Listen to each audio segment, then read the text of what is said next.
What are 500 for plan eligibility criteria? Imagine walking into a classroom and feeling like the environment doesn't quite fit your needs. That's where a 500 for plan can step in to help. If you're curious about who qualifies for one, let's break down the eligibility criteria clearly. To qualify for a 500 for plan, a student must have a physical or mental impairment that significantly limits one or more major life activities.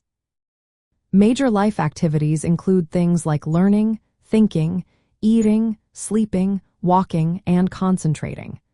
The key point is that the impairment must make it harder for the student to do these activities compared to most people.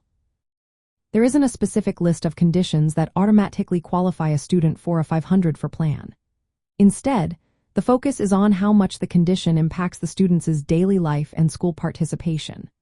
For example, students with attention deficit hyperactivity disorder, dyslexia, anxiety, food allergies, vision problems, or chronic illnesses often qualify because these conditions can limit their ability to fully engage in school activities.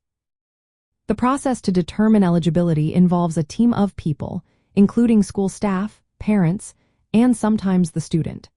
They review different sources of information such as report cards, test scores, teacher notes, medical reports, and psychological evaluations. This team looks at how the impairment affects the student's ability to participate in school and what accommodations might help. Before any evaluations are done, parents need to give written permission. Once the team agrees that the impairment substantially limits a major activity, they can develop a 500 for plan.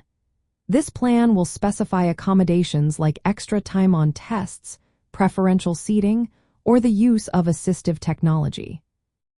The plan is reviewed at least once every year to make sure it still fits the student's needs. If the impairment no longer limits major activities, the plan can be discontinued. The main goal is to provide equal access to education by making necessary adjustments for students with disabilities. Remember, a 500 for plan is about support within the regular classroom, not separate special education services, and eligibility hinges on how much the impairment affects the student's daily school life.